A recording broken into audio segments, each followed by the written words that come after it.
오늘 여기에서 33장에서 간단하게 먼저 정리할 것은 왜 굳이 안 따라가고 형이랑 같이 이렇게 분리하고 나눠 썼을까, 그 생각 먼저 하게 되어지는데, 자, 우리는 여기에서 하나 볼 수 있는 게 사실은 여전히 야곱의 마음에 뭐가 있다는 걸 볼 수가 있습니까? 두려움이 존재하고 있다는 걸 발견하게 되죠. 아무래도 형님 옆에 사는 게 좀 다르게 표현하자면 껄쩍지근하다는 거죠. 아무리라도 찜찜하고 뭔가 옆에 있으면 꼭 마치 복수당할 것 같은 그런 불안함이 그의 마음속에 있습니다. 자기의 가족을 지키기 위해서라면 인간적으로 다이가 생각할 수 있는 방법을 다 생각을 한 거죠. 그래서 아주 공손해 보이기도 하고 굉장히 지혜로워 보이기도 하지만 사실은 이제 새 곳에 들어왔었을 때 하나님께서 약속을 하신 거잖아요. 이미 베델에서 약속하셨잖아요. 창세기 28장에서 돌아오게 할 거라고. 자, 그러고 나서 돌아왔으면 이제 하나님께서 지켜주시고 보호하실 거라고 약속 다 받잖아요. 그리고 이미 벌써 우리가 겪었지 않습니까? 야복강에서도 우리가 경험했고 다 경험하고 왔어요. 그럼에도 불구하고 여전히 마음속에 뭘 해결하지 못하고 있습니까? 야곱의 가슴 속에 있는 그 두려움을 해결하지 못해요. 그래서 인간적으로 선택한 것이 뭐냐면 돈 들고 마음 편한 곳으로 가자 싶어서 돈 쓰고 마음 편한 곳으로 갔어요. 근데 돈 쓰고 마음 편안한 곳으로 갔더니 어떤 일이 기다리고 있었습니까? 또 끔찍한 일이 기다리고 있었죠.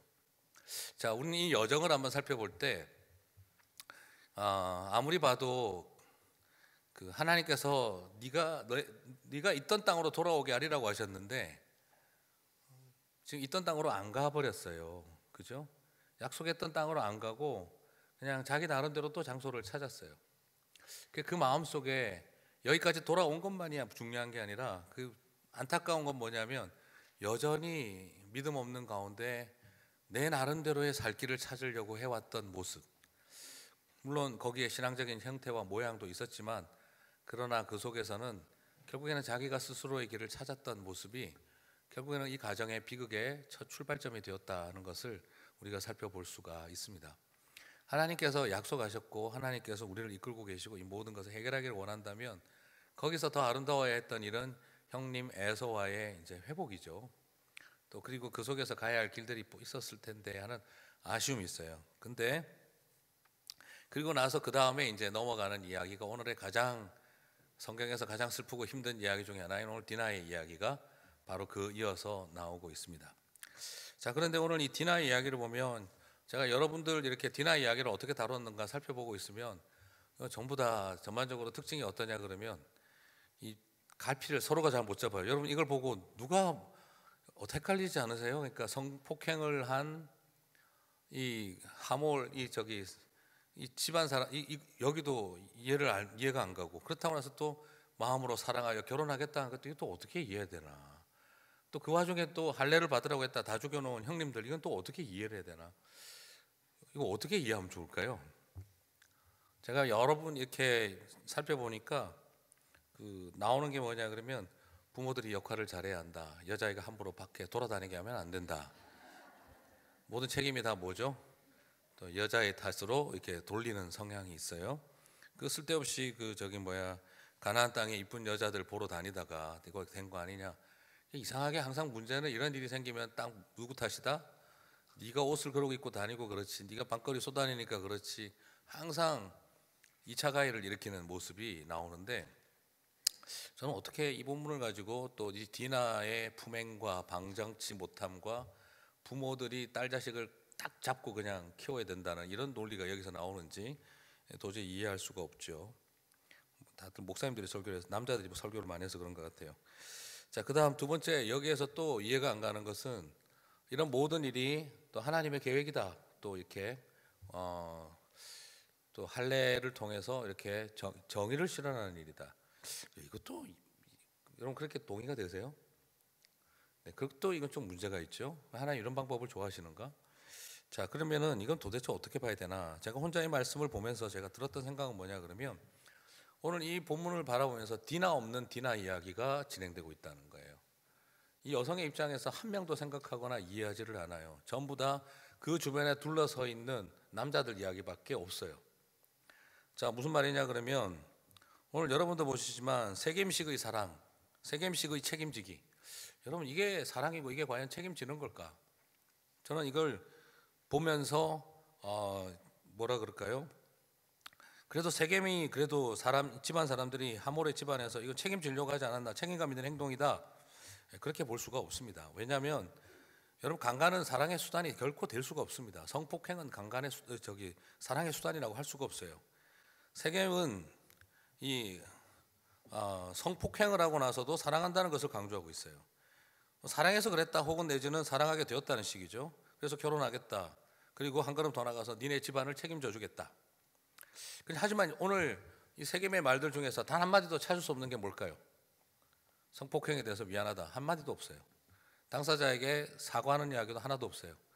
당사자에게 사과하는 말 없고 이것은 잘못된 일이라고 인정하지 않아요. 오직 집안의 남자들끼리 모여가지고 이 문제로 인해서 내 아들이 네 딸을 사랑한다, 이것으로 모든 것이 끝나려고 해요. 저지른 죄에 대해서는 용서를 구하는 마음도 없고, 저지른 죄에 대해서 잘못했다 인정도 없어요. 단지 사랑한다, 책임지겠다예요. 자, 여기에서 제가 많이 당황스러운 것 중에 한 가지는, 성폭행의 책임감 있는 행동은 자신이 한 성폭행을 사랑이라는 이름으로 둔갑시키고 책임을 지겠다라는 이름으로 바꾸는 일이 아니라 그건 궤변이고, 죄값을 치르고 용서를 구하는 것이 책임감 있는 행동의 첫 번째거든요. 그런데 사랑과 결혼을 운운하면서 그 집안을 책임져 주겠다 하는 이 세겜식의 사랑과 세겜식의 책임지는 행동, 자, 이게 사실은 피해자를 두 번 죽이는 일이고 고통을 만들어내는 일이라는 걸 잘 모르고 있다는 거죠. 그래서 오늘 이 본문을 바라보시면서 그래도 뭔가 세겜과 이 하몰의 집안은 뭔가 노력하지 않았나, 그렇게 보는 그 순간 우리는 이미 성폭행의 피해자를 그렇게 대해도 된다라는 무서운 사고를 할 수가 있다는 거예요. 자, 이것을 보는 것은 이건 물론 너무 현대적인 관점 아니냐라고 볼 수도 있지만, 그 시대의 여성이나 지금 여성이나 이 일이 행복하겠느냐 이 말이죠. 자, 그리고 성폭행을 당해놓고 책임져 주겠다는 남자랑 결혼해서 평생 사는 게 행복하시겠느냐? 글쎄, 그것도 사랑의 일종이다 그렇게 여기기에는 그 시대나 지금이나 어느 여성이 그걸 편하게 받아들일 수 있겠냐 이거죠. 그러므로 오늘 여기에서 세겜식의 사랑, 세겜식의 책임지기, 거기에는 여성은 단 한 번도 등장하지 않아요. 오로지 남자들이 이 문제를 미안하다는 것보다는 책임지면 되지 않느냐, 사랑이라는 논리로 해결해 나가고 있는 것을 볼 수가 있습니다. 자, 그러면 두 번째 유감은 이 일에 대해서 반응을 보이는 야곱의 형제들의 이야기예요. 딥나의 오빠들의 이야기입니다. 자, 성폭행이 사랑의 수단이 아니듯 할례가 학살의 수단이 되어져서도 안 되는 겁니다. 오늘 여기에는 둘 다 이 궤변이 넘치고 있어요. 세상 사람들은 세겜과 이 세겜 사람들은 성폭행을 사랑이라고 착각을 하고 있고, 지금 이스라엘의 아들들은 할례가 학살의 수단이 되도록 만들어 버리고 있는 거예요. 결과와 원인론은 누가 먼저 따질 것 없이 이 두 집단의 남성들이 하고 있는 행동은 똑같은 방식입니다.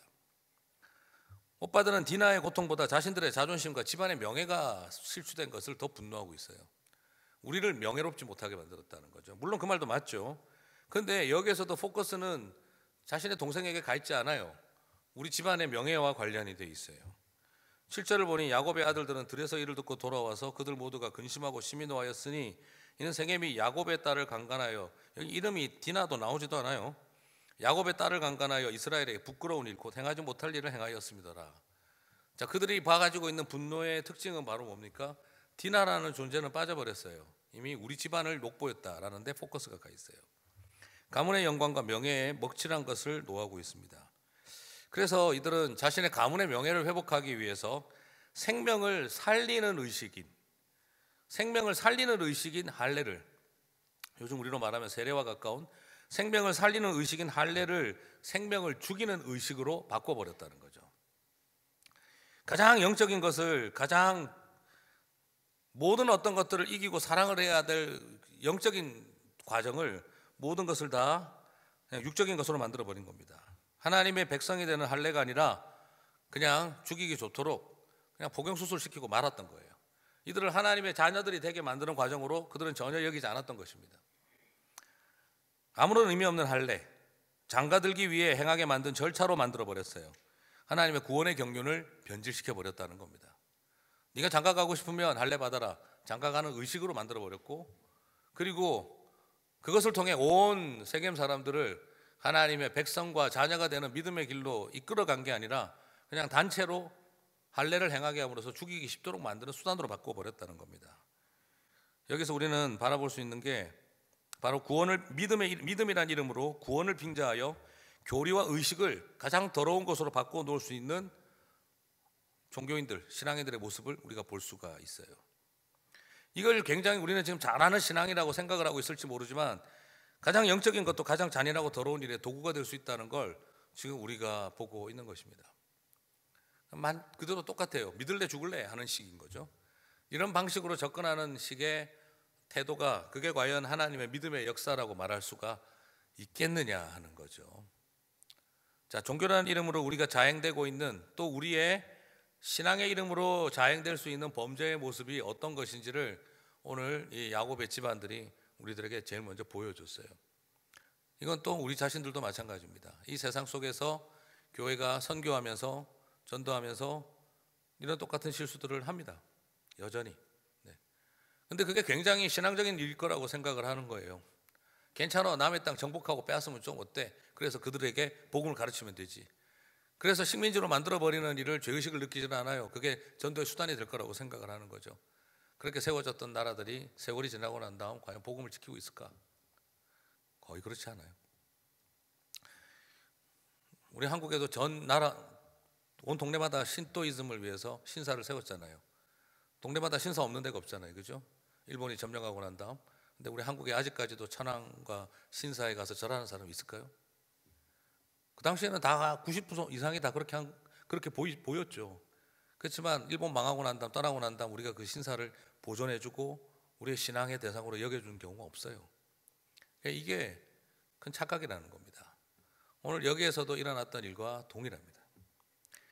자, 그리고 여기서도 보면 오빠들은 디나가 안중에 없어요. 자신으로 인해 수많은 시신들이 이제 온 동네 사람들이 다 죽었어요. 그걸 보고 있는 디나는 어떤 생각이 들을까? 피해자이면서 동시에 이제 졸지에 자기가 누가 돼버린 거죠? 피해자이면서 졸지에 지금 자기 때문에 수많은 사람들이 죽었어요. 그리고 29절을 보면 죽이기만 한 게 아닙니다. 노략질하고 그들의 아내들도 다 사로잡았다라고 했어요. 그들의 아내들도 다 사로잡아갔다. 그럼 뭘 말합니까? 뭐 여기에서 우리가 예상할 수 있는 건 두 가지죠. 그냥 노예로 잡아갔다, 아니면 똑같은 성폭행이 일어났을 수도 있다. 자, 디나의 눈에 지금 세겜과 오빠들이 달라 보일까요? 같아 보일까요? 똑같아 보일 것 같아요. 자, 오늘 저는 이것을 보면서 우리가 디나 없는 디나 이야기를 보고 있어요. 그죠? 피해자는 실종되어 버린 상태에 있는 이 남자들의 이야기만 나와 있어요. 자, 오늘 이것을 바라보면서 창세기를 보면서 이걸 좋게 해석하려고 애쓰지 마시라, 저는 그런 부탁을 드리고 싶어요. 오빠들의 행동 좋게 해석하려고 애쓰지 마시라 이 말이에요. 그리고 세겜의 행동, 뭔가 책임지려고 하고 그래도 사랑하려고 했으면 좀 낫지 않았냐 이렇게 좋게 보려고도 하지 마시라 이 말이에요. 물론 억지로 그냥 우리가 보면 뭐 안 될 것도 없겠지만, 그러나 저는 그렇게 보시지 말았으면 하는 부탁을 드리고 싶어요. 근데 실제로 그렇게 자꾸 좋게 해석하려고 하는 분들이 많아요. 그리고 그런 자료들도 많아요. 근데 제 입장에서 볼 때는 그건 여성을 빼버린 남자들이 이 상황에 대해서 설명한 것이지, 여성의 입장에서 볼 때는 그 세겜이나 오빠들이나 똑같은 거예요 지금. 그래서 오히려 더 본문의 1절을 가지고 레아가 야곱에게 낳은 딸 디나가 그 땅의 딸들을 보러 나갔더니 집안에 안 있고 파티 구경 다니다가 일어난 일이다. 디나는 파리걸 이렇게 이제 여기는 사람들이 또 많죠. 디나의 방정치 못한 삶, 그렇게 단순하게 이렇게 여기지 말았으면 좋겠습니다. 자, 네가 평소에 어떻게 하고 다녔길래? 이거는 성폭행을 당한 사람을 2번 죽이는 메시지라는 걸 절대 잊으시면 안 됩니다. 평소에 해가 다니는 꼴을 보니까 딱 그 꼴 당할 줄 알았다, 이런 말을 하는 게 그게 2번 죽이는 이야기라는 거를 절대 잊어서는 안 됩니다. 교회 다니시는 분들이 그런 말을 한다면 정말 자격 없는 소리입니다. 신앙을 가지고 있는 사람들이, 최소한 디나의 이야기를 본 사람들이 그 디나의 이야기를 그런 식으로 가르치고 또 그래서 그런 일을 당한 사람들을 뭐 한다고 그래 집에 안 있고 또 쏘다니다가 파티 구경 다니다가 이렇게 이야기를 하는 것 자체가 이거는 옳지 않다는 거죠. 자, 디나 없는 디나 이야기를 보면서 오빠들의 학살도 할례를 학살의 도구로 삼았다는 것도 옳지 않다는 것이고, 이런 식의 성폭행을 사랑이라고 이해했던 세겜식의 사랑과 세겜식의 책임지기도 근본적으로 틀려먹었다는 것을 우리가 바라봤으면 좋겠습니다. 자, 다들 디나를 위해 뭔가 노력하고 있는 듯이 보이지만, 뭔가 디나를 위해서 뭔가 해결하고 있는 것처럼 보이지만, 여기에선 디나의 상처와 고통은 안중에도 없었어요. 그냥 오로지 책임진다는 것과 그리고 복수한다는 그 두 가지 이야기밖에는 존재하지 않습니다. 저는 우리 신앙생활을 해나갈 때 우리는 무엇을 선택해야 될까? 저는 교회가 가야 하는 길은 이 오빠들의 길도 아니라고 생각합니다. 그렇게 하는 것이 신앙의 길이라고 생각하지 않습니다. 오히려 결과가 무엇이든지 간에 디나가 받아들일 수 있는 과정 속에서 기다렸어야 하는 것이고, 그리고 그 상처와 아픔을 쓰다듬고 회복하는 데 포커스가 맞춰야지, 오늘 야곱의 아들들의 행동을 정당화시키는 게 신앙적인 방향이라고 저는 생각하지는 않습니다.